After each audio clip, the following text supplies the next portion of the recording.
Hello again my friends. One of my incredibly kind Twitter followers, Cryptic Legacy, allowed me to use his account and take his newly acquired Necrochasm for a spin. So let's have a look at this thing's perks. Now the first thing you'll notice is that this gun has a 339 attack stat, the only weapon in the game to have this. It also deals arc damage and it has the Cascade perk. Melee kills increase the reload speed of this weapon for a short time, and I'll demonstrate this in just a moment. It also has Cursebringer. Precision kills with this weapon frequently trigger a curse stall explosion, and again I'll show you this in action. It also has single point sling, switch weapons faster, move quicker while aiming. Flared Magwell, reload this weapon even faster, and this particular perk, Fitted Stock, this is the perk I go for, increases weapon stability, and it also has Rangefinder.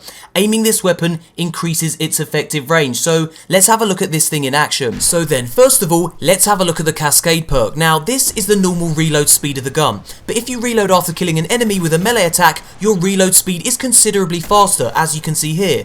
Now, if you're the kind of player who likes to get up close and personal, this is a pretty useful perk. So let's just see this in action a few more times before we move on.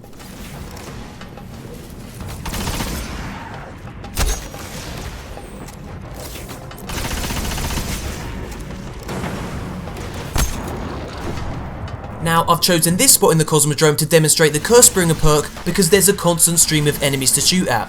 So then, precision kills on any alien race trigger the curse thrall explosion, and this happens very often.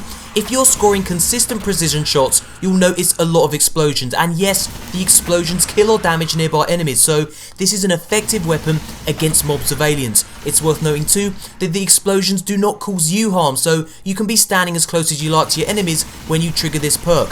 If you kill a curse thrall with this weapon, you don't get a super large explosion, and you will take damage as usual, so be careful. Now, I'm not usually a fan of high rate of fire, low impact weapons, but I have to admit, triggering curse stall explosions is a lot of fun. Whether or not this will make a regular appearance in my primary weapon slot remains to be seen. So this video was just to show those of you who are curious how the Cursebringer perk functions in game. I'll make an in-depth review of this weapon for both PvE and PvP when I've had more time with it. Now, I took Necrochasm into the Crucible for a few games, and my initial impression is that this weapon just isn't an effective PvP primary, and I can never see it replacing Halt Moon. Taking down enemies with the precision kill still triggers the curse thrall explosion and spooky scream too, but the poor impact and range rule this out as a decent all-round Crucible weapon.